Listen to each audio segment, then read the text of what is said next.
2026 சட்டசபை தேர்தலை முன்னிட்டு சசிகலா புதிய கட்சி தொடங்க உள்ளதாக தகவல் வெளியான நிலையில் 24ஆம் தேதி முக்கிய முடிவு எடுக்க உள்ளதாக அவர் தெரிவித்துள்ளார்.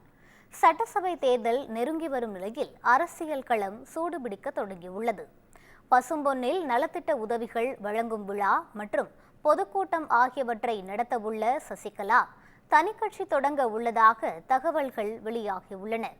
இந்த நிலையில் அண்ணா, எம்ஜிஆர், ஜெயலலிதா நினைவிடங்களில் மரியாதை செலுத்திய சசிகலா பின்னர் செய்தியாளர்களை சந்தித்தார். அப்போது பசும்பொன்னில் நடைபெறும் கூட்டத்தில் முக்கிய முடிவுகள் எடுக்கப்பட உள்ளதாக கூறினார். பசும்பொன்னில் அம்மா பிறந்த நாள் நிகழ்ச்சியில் கலந்துக்கிறேன். அதில் சில முடிவுகளை எடுக்கிறோம்.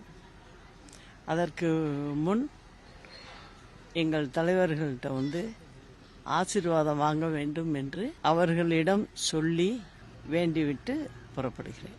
ஏற்கனவே ஆதரவாளர்களே விருப்ப மனுக்களை பெற்றிருந்தீங்க. பலரும் தேர்தலை போட்டியிட விருப்பம் தெரிவிச்சிருக்கிறாங்க. ஆமா, நாளை கட்சி குறித்தான அறிவிப்பு வெளியாகிறதா?